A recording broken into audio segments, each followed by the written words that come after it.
Welcome to the Transplanting Podcast. My name is Daphne, and with me today is, I almost said the lovely Bear. That's how you started, but Bear's with me. Bear here.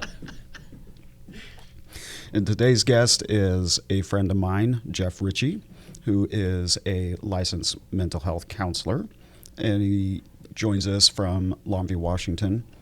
And I do personally know Geoff, and he was so kind and was the first person to write me my first letter.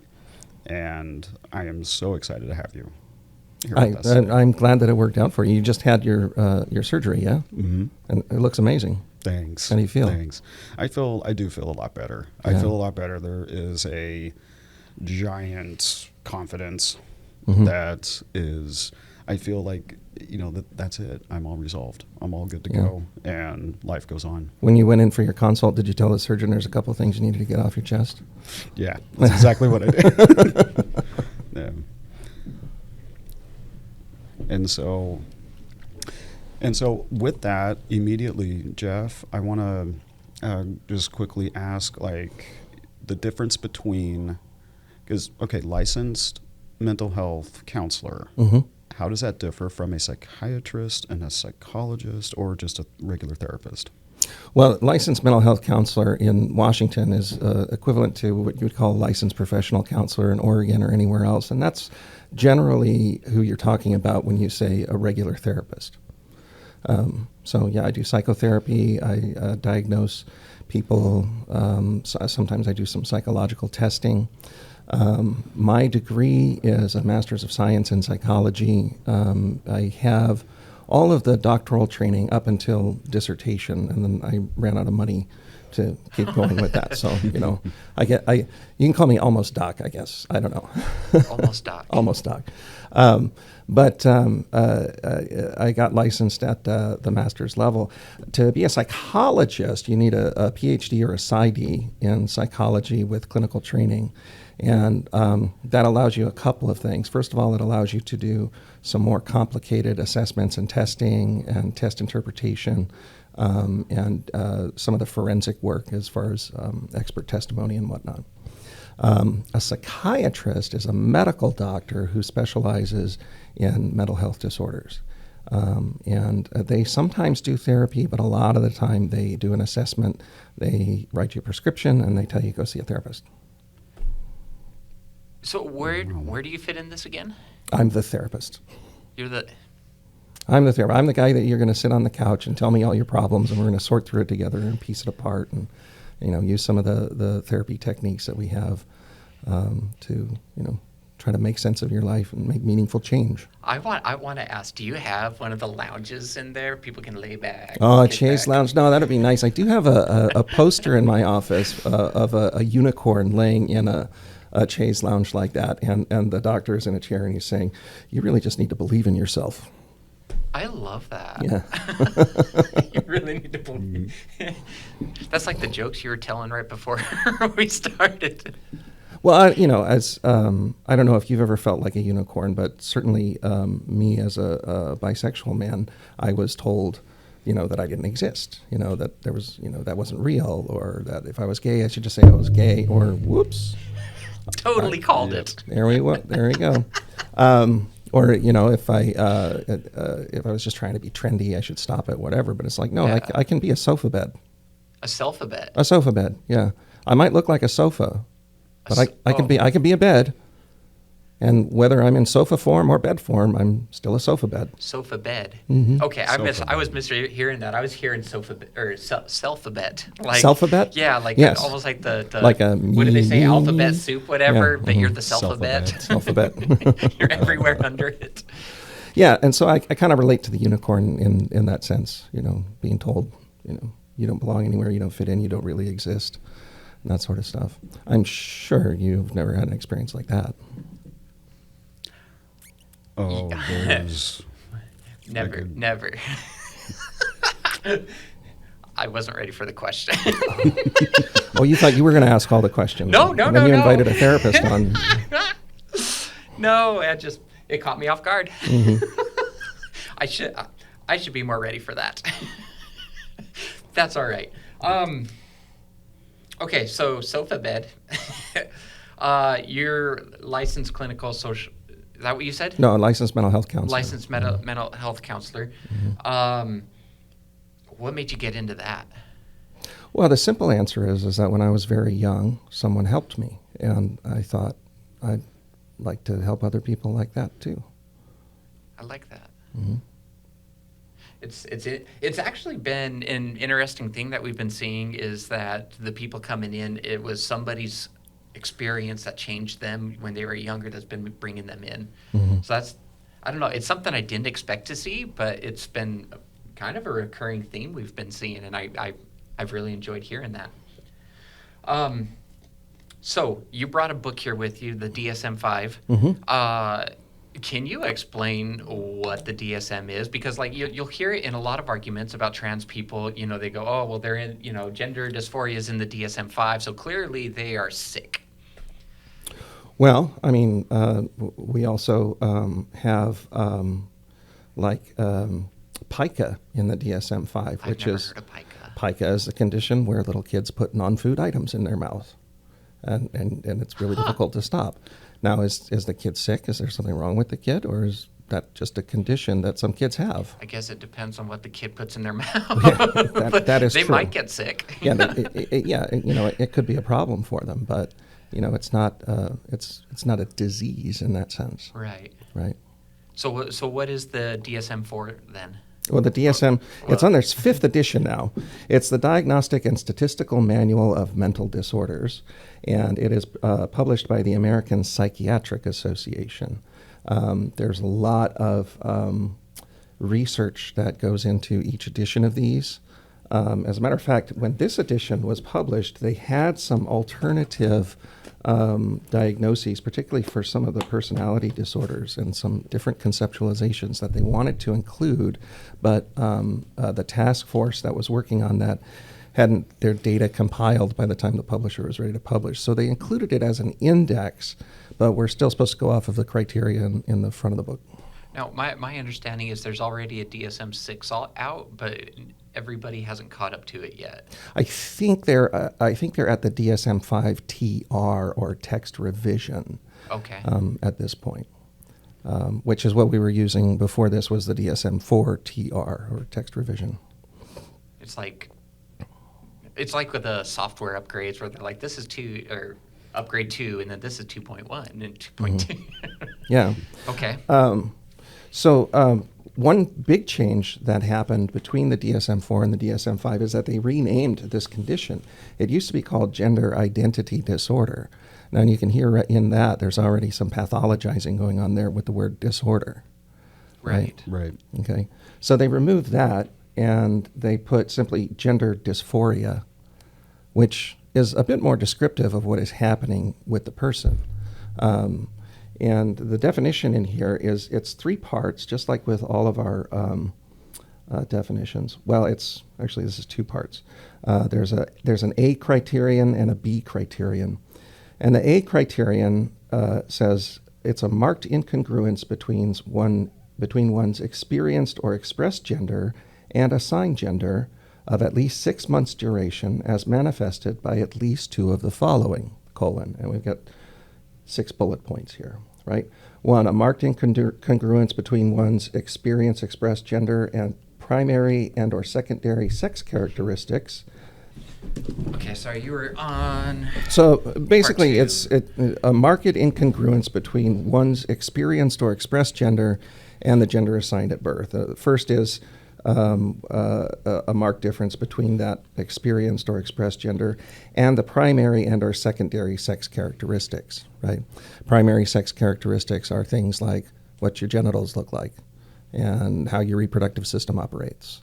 Okay. Secondary sex characteristics are things like muscle density, facial hair or lack thereof, things like that.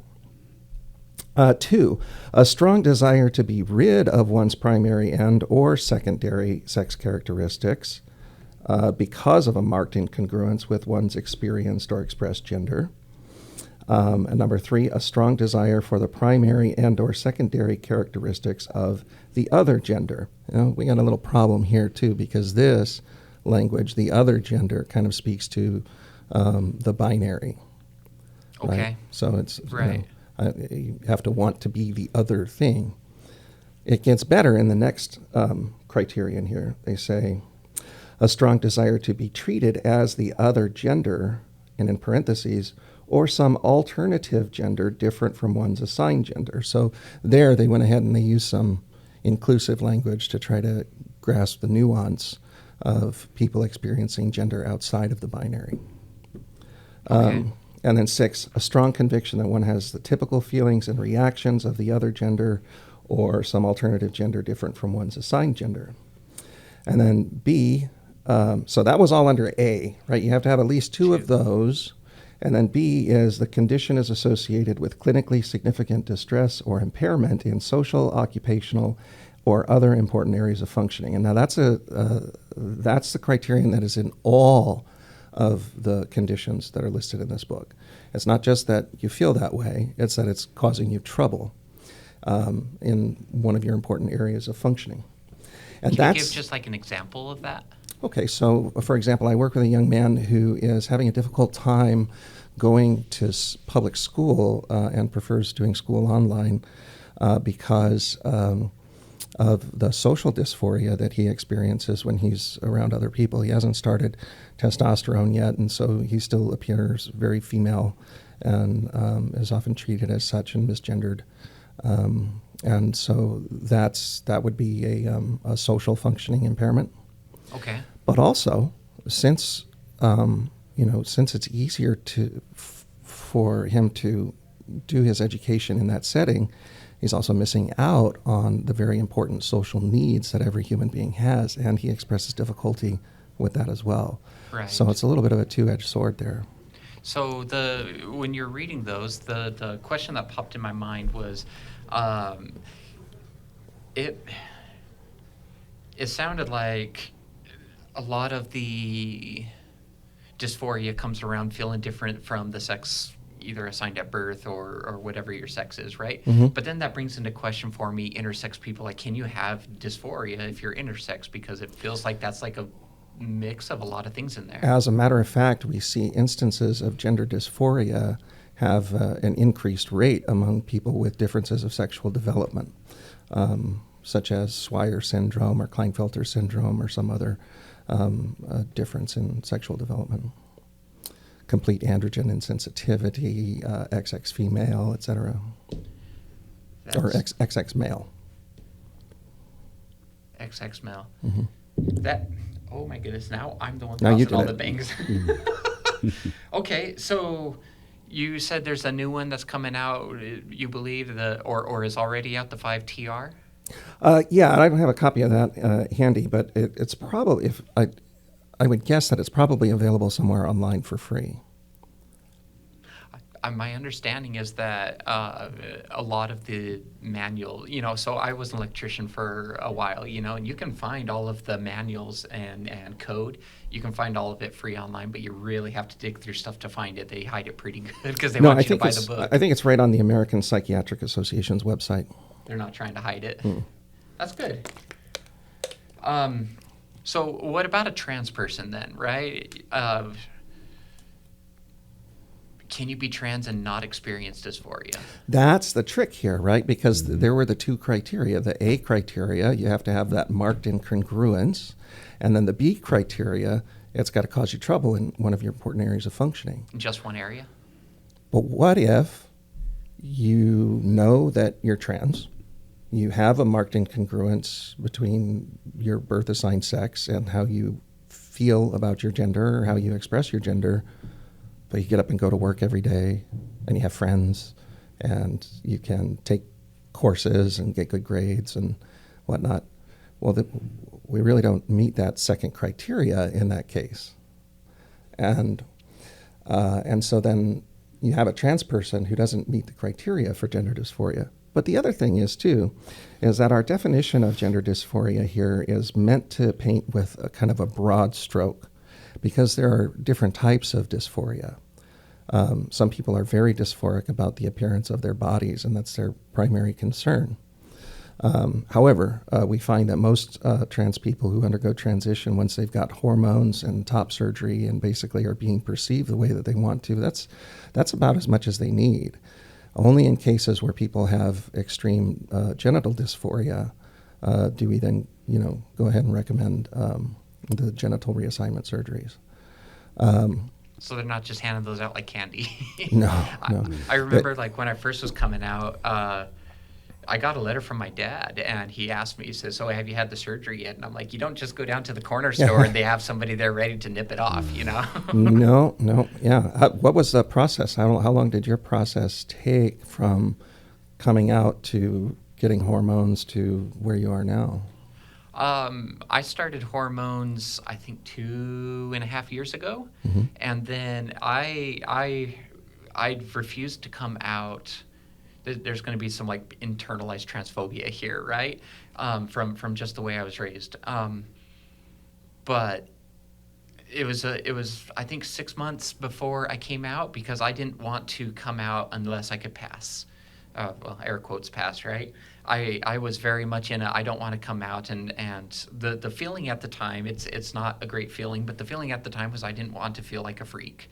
Right? And that was how it was. Like, I recognize everybody's beautiful and has their beauty everywhere, and it's not so much about people being a freak. But at the time, that was the space I was in. Sure. And so I didn't want to come out until then. So it was 6 months, and then me and my ex separated at that point. I moved back up to Idaho where my job was. I'm originally from Arizona. So I moved back up to Idaho where my job was, and everything fell apart from there. But I've just kind of been out since then. I don't know. I think that's about all there is. What did you have to do to get hormones? Okay, so I think it was about 6 months of therapy before I started hormones. Part of it was like, so I grew up in a very Mormon community. I grew up in that environment. I went on a mission for that church. I even got to the point I was, as an electrician, I was building temples for them, right? And so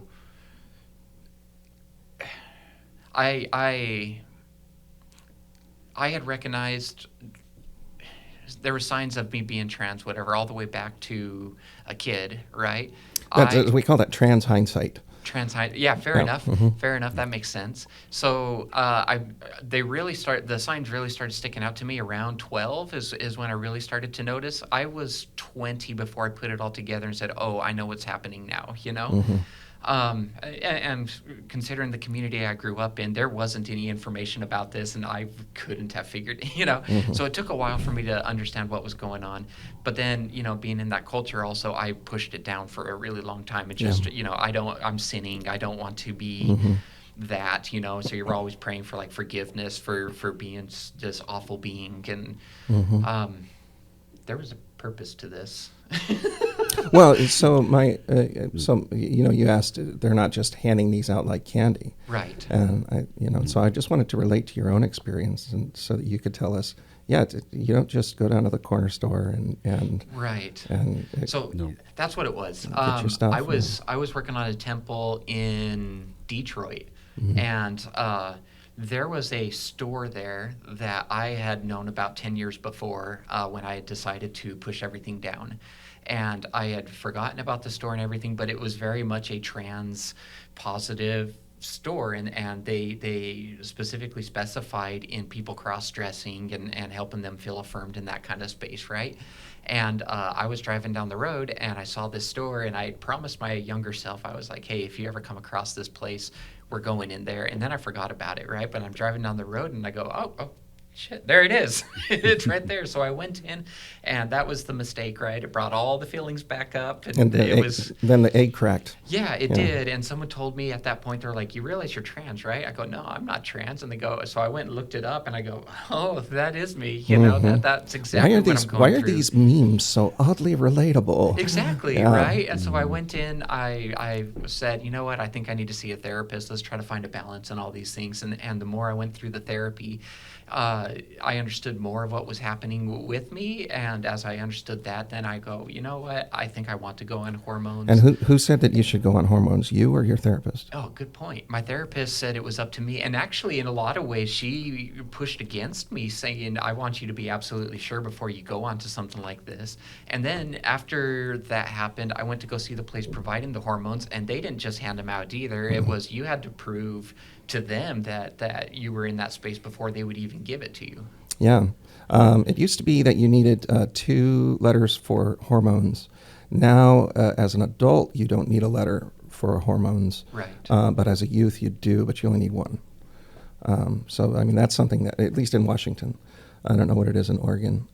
But so that's something that has changed. You know, in the last 30 years, I think we've taken maybe 4 steps forward, and then the last 10, we've taken a couple steps back. Because it's different than it was in, say, the 80s when people were transitioning and they wanted to change their birth certificate. There was this medicalist sort of attitude in the laws where, well, if you've got the bits of this, then you can't be called that. So they wouldn't change your birth certificate unless you had bottom surgery. Arizona still does that. Yeah, which basically amounts to forced sterilization just for wanting to be who you are. That's interesting. Yeah. Well, and it defines here's the end of the process. Yeah. And thank goodness, I had the opportunity recently to speak with a wonderful man named Jameson Green who transitioned in the 80s. He wrote a book called Becoming a Visible Man. Check it out sometime. But he worked with the World Professional Association for Transgender Health, the WPATH, which writes the standards that I have to follow in my practice. Right. And got them to issue a statement saying that nobody should be forced to undergo any surgery in order for their identity to be valid. That is really nice, actually. That's pretty incredible. Yeah. And so now, you know, except say for backwards places like Arizona, you don't even have to be on hormones. You can just be Backwards places like Arizona. Yeah. Well, but I just wanted to get back to my previous point is that when we talk about dysphoria, there's all kinds of different dysphoria. People have vocal dysphoria. For trans men, they're very lucky because usually that's fixed with testosterone. For trans women, you need training. Unless, you know, the few people who have been able to get on hormone blockers when they're young, right, and then get on estrogen in their teens and then go through the puberty that they wanted to go through in the first place, very good results on voice for those folks. But if it's someone like you who didn't realize that your egg was cracking until you're 21, 22 years old. right. I mean, now we talk about training. Well, training. and then growing up, I was always trying to sing bass because that's the more man thing to do. You have to be the man, and so you're trying to get your voice to go lower. And now it's trying to reverse that is really hard to do. You had mentioned about getting on blockers when you're, or unless you got on blockers as a teen, right? So one of the, I don't want to say misconceptions, I'll leave that up to you, but one of the things you hear a lot about is we shouldn't be giving kids hormones at all or offering them any kind of blockers because it's stopping what they should normally be going through. Well, I mean, I just wonder where these people's arguments were for that in the last 7 or 8 decades that we've been successfully using puberty blockers to treat precocious puberty. Wait, Precocious puberty. What's that? Well, so precocious is early. Okay. So somebody starts going through puberty at 8 years old, and we're like, let's hold off on that. You give them the puberty blockers, and you wait until they're like middle schoolish, and then you take them off, and then they continue. I didn't know that was a thing. That's where we got those drugs from. I'm blown away right now. I did not see that coming. That's a really good argument. Is everybody's journey similar to mine, where they're recognizing things as a kid, and it's like this linear process that there's all these signs building up to it, you put it together, and start on the process? Everybody's process is a bit different. We talk about a couple of things. We talk about coming out, and we talk about hatching. The hatching and the whole egg thing, that comes from an interview that Ricky Martin had with, I think, Barbara Walters back in the 90s. Okay. Where she kind of pushed him on the rumors of his sexuality. And his response to her was something akin to, if you break an egg from the outside, you get death. But when an egg breaks from the inside, life comes out. Oh my gosh. Yeah, it's a beautiful analogy. That is a beautiful analogy. And now, when we talk about somebody who's probably trans but hasn't realized it yet, we kind of refer to them as an egg in that way. And now I'm picturing like mama dragons and all that. Great. Yeah. That's great. Some people have severe social dysphoria, right? And I think that's where most of, if you don't have bodily dysphoria, you most likely are going to experience some social dysphoria at some point, and that is, being perceived and treated in a way that is coterminous with a gender that you just aren't on the inside. And so, they tried to paint with very broad strokes so we could capture as much as possible here, but there are still experiences that people have that don't exactly fit into the definition we have. Now, here's a little secret, little inside trade secret. Yeah. No insurance company bills or pays when I use DSM-5 codes in my billing. I have to use ICD-10 codes. ICD is the International Classification of Diseases. And in ICD-10, there is no gender dysphoria. There is transsexualism.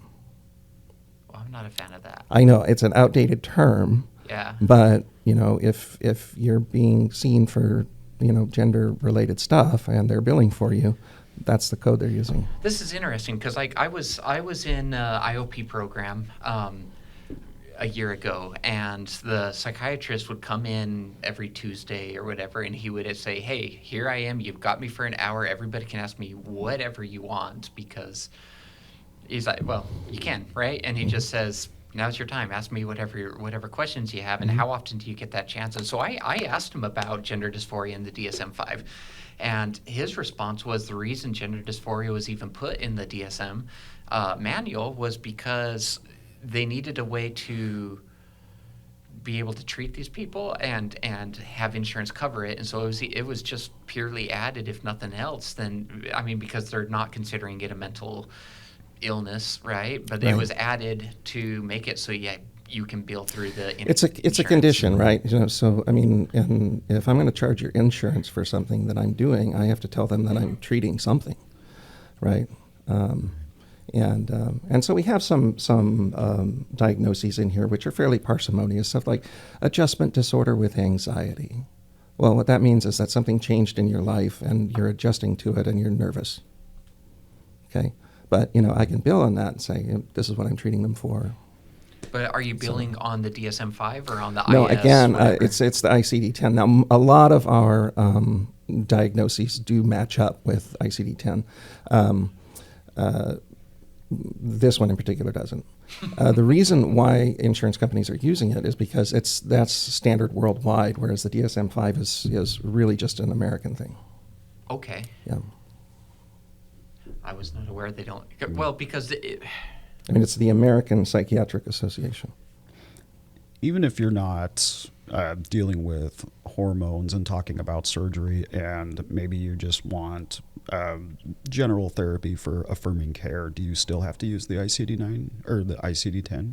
Yeah, but I may not include your gender dysphoria diagnosis if that's not what you're seeing me for, right? Okay. But my practice with you is still going to be affirming. You're going to come in and I'm going to say, "How you doing today, sir?" And I'm going to call you by your name and refer to you that way when I talk to other people, and validate your experiences as a queer person, trans person, etc. If I hear stories about people not realizing that they were trans until later in life, right? They grew up male, let's say, or in a male societal role, right? They grew up that way, made it all the way through even their careers, and then they're 70 years old and realize, oh, hey, I'm trans. Is that something that you can become trans? Or is it you're born that way? That's an interesting question. I mean, the zeitgeist in the science is that it's something inherent to you, right? So, every trans adult was once a trans kid, is what we say. They just didn't know it or didn't have the language for it. And it's, given the influence that our socialization has on us in our culture, it's not surprising that people can be suppressing that part of themselves for so long and be in so denial of it. Or just be so sheltered that they don't even consider that that's an idea, right? Until they start to learn and see things. And so I think what we're seeing with some of the older folks who are coming out is they are being shown examples in society of people living their full lives in ways that make them happy and wonderful, and going, I didn't know that was an option for me, right? And so it can be kind of an awakening in that sense. But speaking of older people, we were talking about the differences of sexual development earlier, and a funny little story is that there was a case of a 72-year-old man who was a father of 4, who went in. I think they thought it was a hernia, right? So they go in to operate on the hernia. They find out that inside he has a fully formed uterus and ovaries that has cancer, so they take it out. I read about that a couple months ago. I'm trying to remember what it was that brought it up. There was something important that brought it up. I don't remember. Yeah. That's interesting. Someone comes to speak with you about gender. It's the first time they've even thought about bringing it up. How do you approach that? I very much let the patient lead me. I ask them what their experience is. I ask them about their journey, what kind of messages, what are the first messages you remember about gender, if at all? What's telling you that something's different about yours, and that kind of thing. And that conversation leads them to explore. But the truth of it is, most of the time, by the time somebody gets to my couch, they've already done that work, and they're like, "Okay, therapist, I'm here for my gender-affirming care." Well, so then that makes me another thing that we hear all the time, because there's so much misinformation flying around. But another one of the things we hear all the time is it's the fad thing to be. It's hip or whatever you want to say. Oh my gosh, I just aged myself, I think. But it's the That's thing okay, to be. It's Kat, don't worry about it. I love that so much. It's the thing to be, though. Everybody's being trans right now. So is it a societal thing like that people just come in and they do it because their peers are all coming out as trans? Well, so what you're talking about is often referred to as the social contagion model. Okay. Being as, well, everybody's doing it, so it's a hip thing to do, I want to do it. We don't find that when we actually look at the evidence. Do we see a higher number of people coming out as trans in the last 10 and 20 years? Yes. Why do we see that? We see that because they are seeing examples in society of people coming out, being accepted, living their full lives, and understanding that that's a possibility for them. Have you ever heard about the left-handed graph? No, but now I want to know. Okay, so I don't remember what time period it is, so we'll just make up dates like 19... That is quite the date. That's quite the date. Left-handedness was punished. It was thought to be wicked. It was thought to be a sin. If you were writing with your left hand, they corrected you. They put it in your right hand. And then, observational scientists kind of said, it looks like some people are just kind of born left-handed. And so then we stopped. We stopped correcting people on using their left hand. Right. And then so you saw this instance of left-handedness rise through society, but then it levels off again. So it's this little S shape. We stop punishing it, and then whoop. And so it appears that there's a kind of a threshold of percentage of people who are just left-handed. And when you don't punish them for being left-handed, more of them are going to express left-handedness. That's what we think we're seeing with LGBTQ people. Yeah.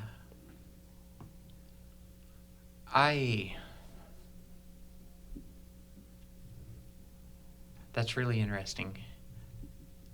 I just figured it was happening because more people were knowing about it. It was just kind of like autism going up, right? As the more information is there. We're better at diagnosing it, yeah. And we're better at recognizing the wide range of presentations that there are in autism. And with the trans umbrella, right, we've got people who are non-binary, who sort of exist between the binary. We have got people who just, they're outside of it completely. We have people who are gender fluid or gender queer. Right. And Can you explain what those are? well, okay, so gender queer is sort of a blanket term that means I am gender nonconforming and I don't fit into the box that you gave me, right? And I don't owe you any particular presentation, right? I just am who I am. I just am who I am, right? Gender fluid is somebody who maybe exists in the binary, between the binary in a sense where some days they're feeling more masculine, some days they're feeling more feminine, and their expression will change. Yeah. You know, people like Ruby Rose, for example, are a great example of a gender fluid individual. Okay. Let's back it up. Before we had talked about the person comes into the practice, whatever, it's their first time starting to come out. What kind of mental health challenges are you seeing as they come out? Well, there's fear, anxiety. There's internalized transphobia, which expresses itself as shame. Right. There's it's an interesting place to be. I mean, I take you back to that when you were in that thrift shop, and they were like, you know, you're trans, right? And you're like, no. And you look it up and you go, oh, wait a minute. Whatever you were feeling in that moment, it's like, oh shit, this is a real thing. Right. And this is about me. And what am I going to do about it now going forward? So that's a scary place to be. It is, yeah. So, you know, I help people, you know, learn to regulate their emotions and to think critically about what's going on in their thoughts and in their hearts. Yeah. And then I advocate for them and help connect them with resources. Okay. You mentioned anxiety and maybe some depression. Are they depressed because they're trans? They're doing something they're not supposed to be doing? That's where the depression comes from? No, I think the depression and the anxiety most likely come from their living in a way that is inauthentic, right? And something we call minority stress or minority stigma.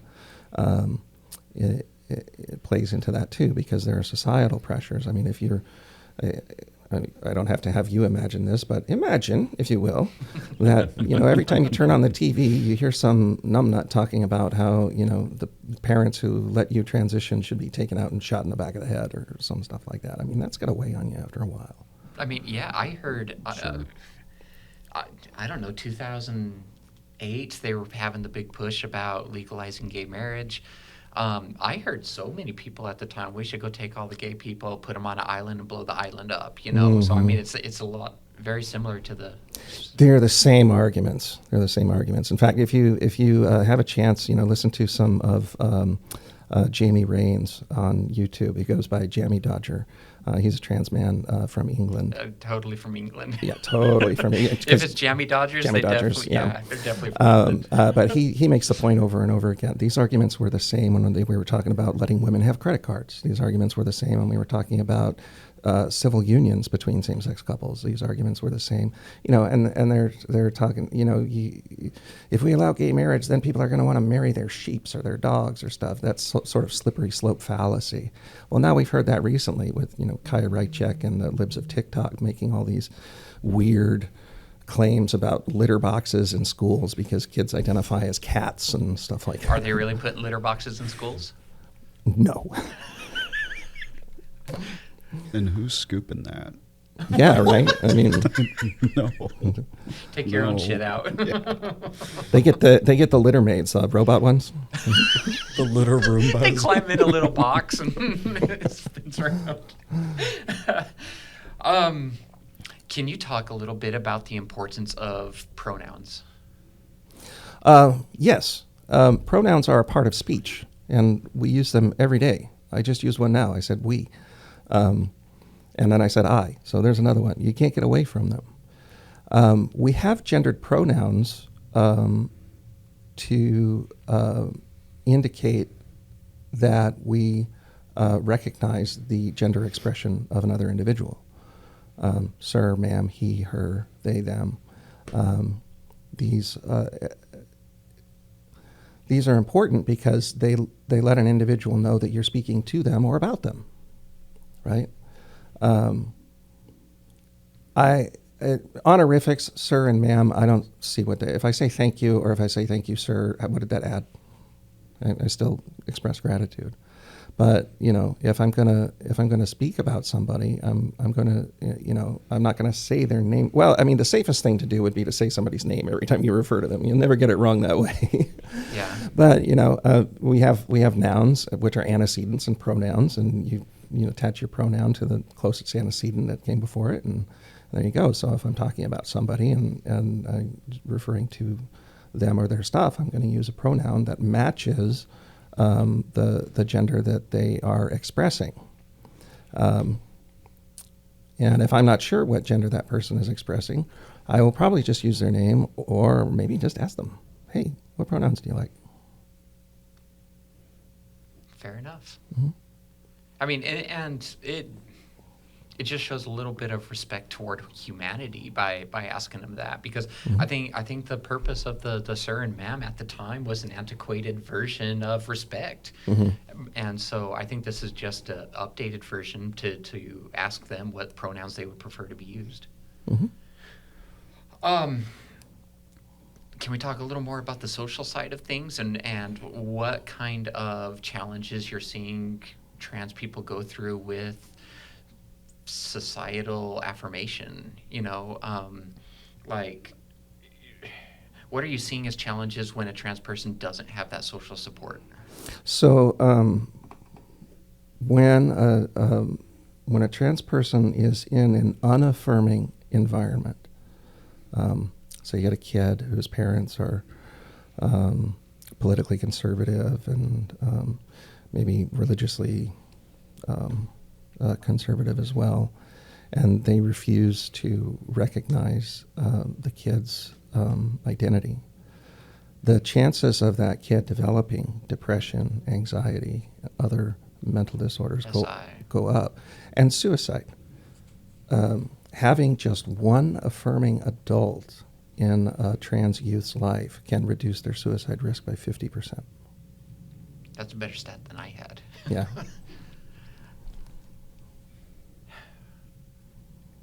That's heavy. There's, it's amazing that one person can make that different, Mm-hmm. that big of a It has difference. to be has to be an important person. It's right. Someone that matters to the kid. One of your parents, somebody like that. I mean, school counselor can help, but it's much better to have some affirming in your own environment. Right. Well, then the question that's popping into my mind is about, you see in schools that they're upset that teachers are being affirming to kids and the parents don't know about it. I mean, is it the parents' right to get to know all of this information? I think if the child felt safe telling the parents what was going on, the parents would know. And the fact that they don't should give the parents pause to think, why have I made my child feel unsafe to share this with me? I really like that question. I do too. I really like that question.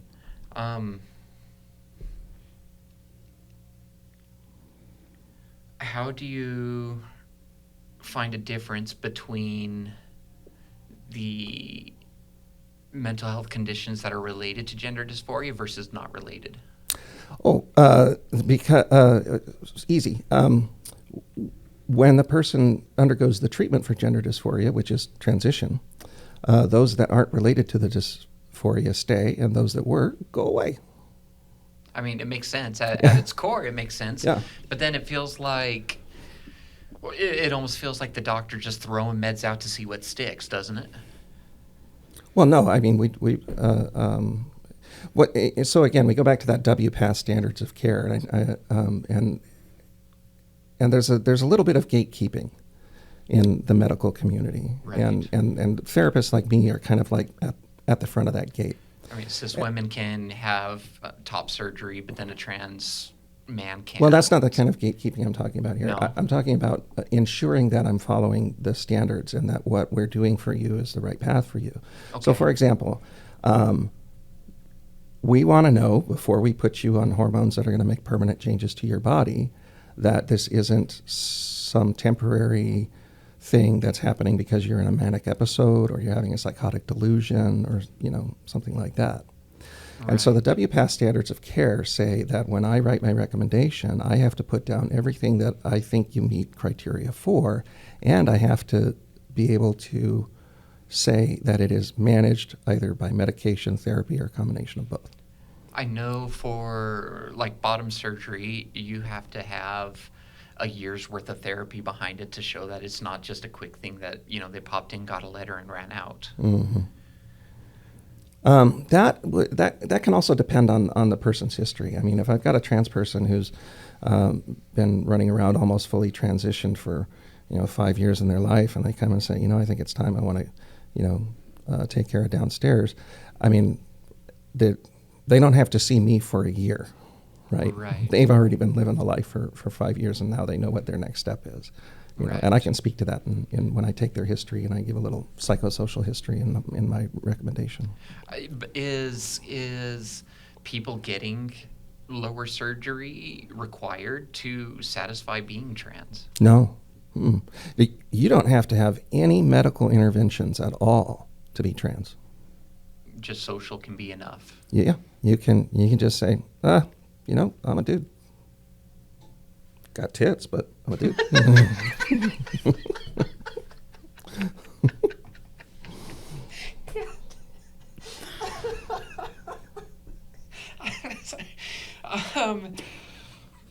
And truth be told, because gender is not, sex, biological sex, if we want to throw that term around, isn't actually binary in and of itself. It's bimodal, right? What do you mean?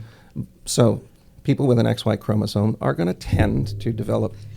I moved it out of the way. Are going to tend to develop, penis and testes and facial hair and muscle density and whatnot. And people with an XX chromosome set are going to tend to develop, vulvas and uteruses and breasts and all of that stuff.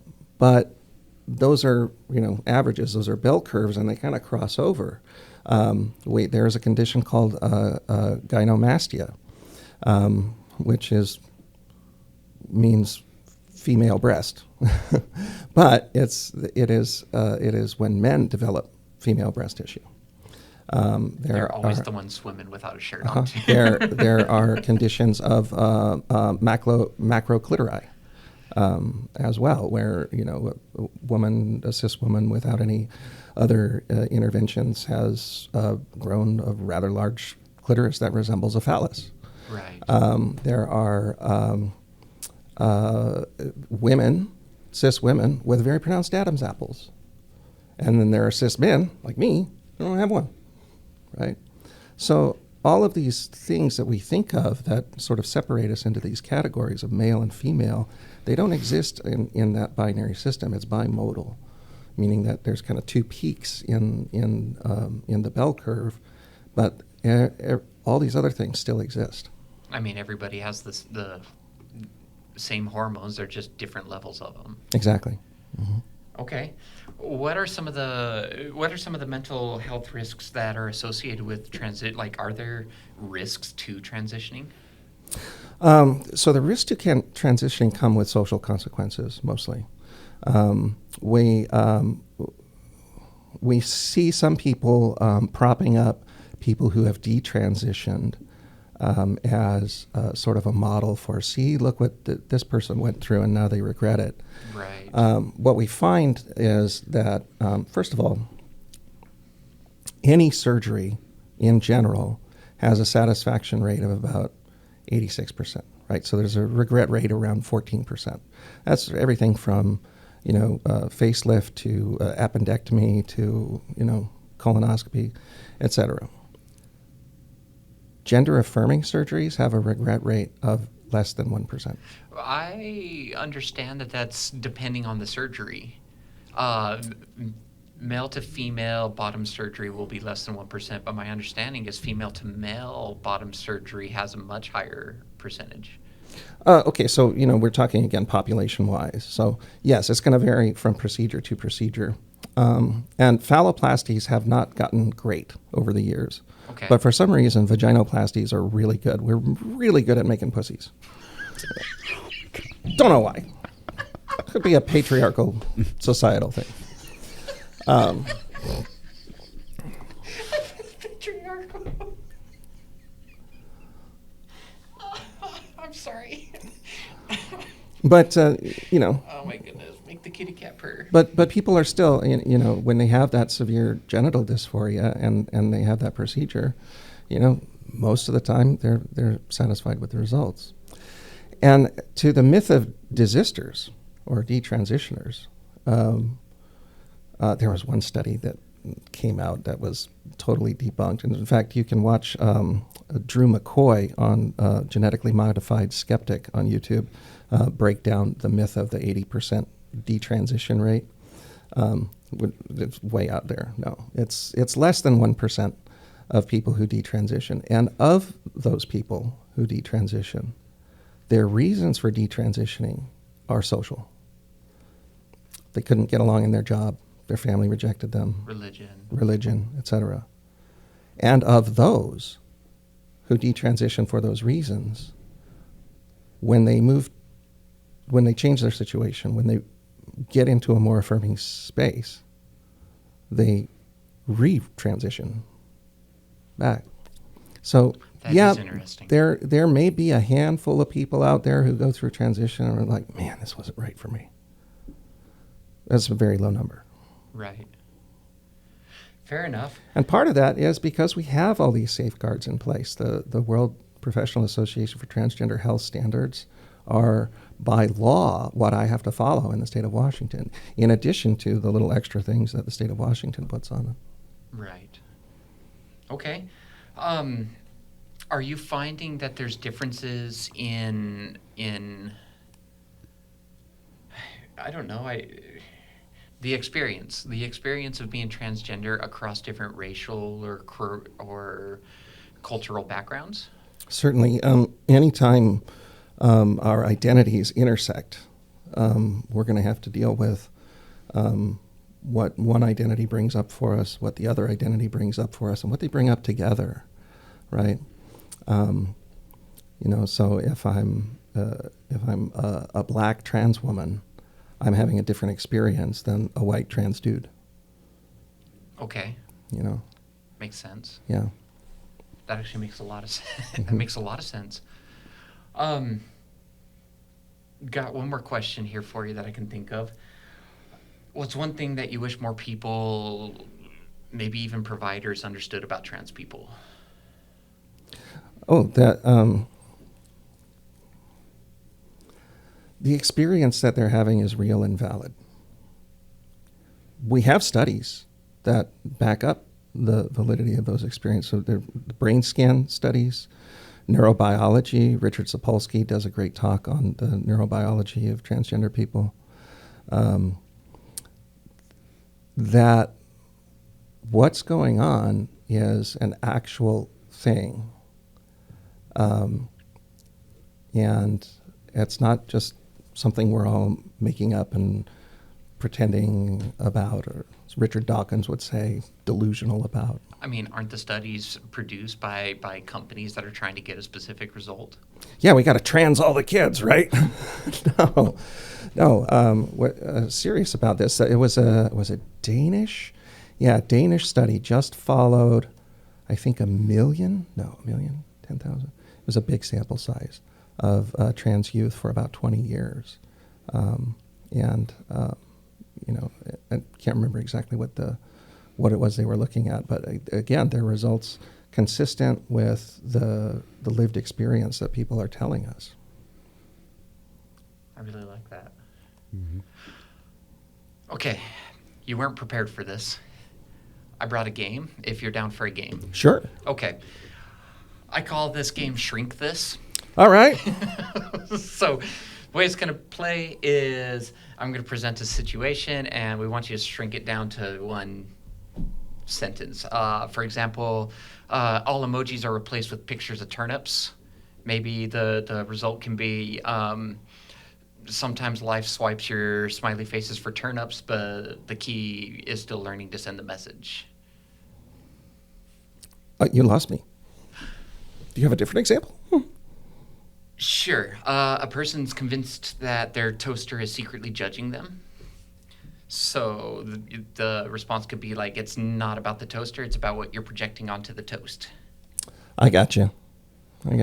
Okay. All right. So here we go. We're going to have some fun with it. You look so lost, Bear. I just put butter on my toast. I don't know. I don't. You can, by the way, if you're interested, you can purchase a toaster that will reliably produce an image of Jesus on your toast every time. Oh, no, I've seen one that does Darth Vader. You can get Darth Vader to show up. Maybe, what if they do a Carl Sagan one?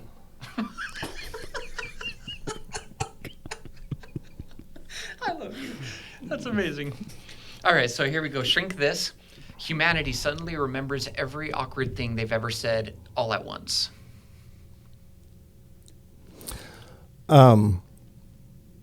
Mass extinction due to embarrassment. Mass extinction. Fair. Mm-hmm. That would be a heavy weight to carry on it. Mm-hmm. The moon applies for political asylum on Mars.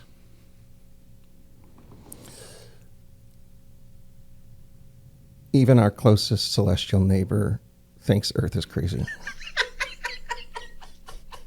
Yes. That's like that video, Ben. Mars saying F this. Yeah. Oh, my goodness. All right. Cats develop the ability to speak, but only in sarcasm. Situation normal.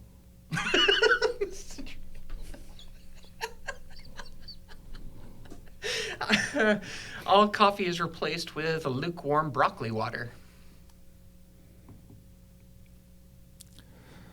The cruciferous vegetable lobby has won. That's so good. Okay, a couple more here.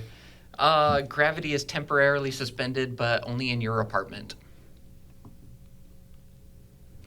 You want to come up in my place? You're so quick at this. Every song in the world is now Baby Shark, but different tempos. This is my life. I have a 4-year-old autistic son.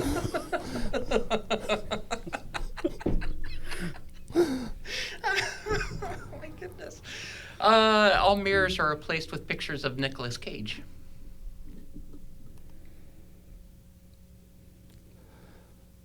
Wow, you look good today. I can't with this guy. It's fantastic. Okay, last one. Dogs can suddenly read your mind.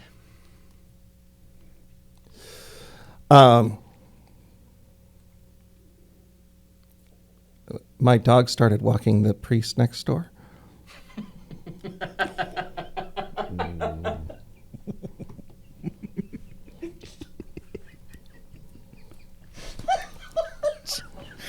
You're so good at these.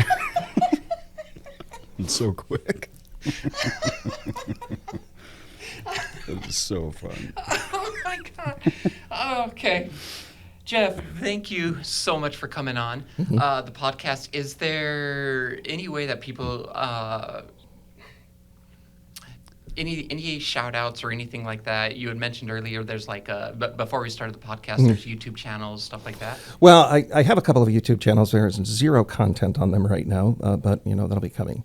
You can follow my public-facing Facebook page. It's Geoff Richie MS LMHC, and that's Geoff Geof with one F, RICHIE MS LMHC.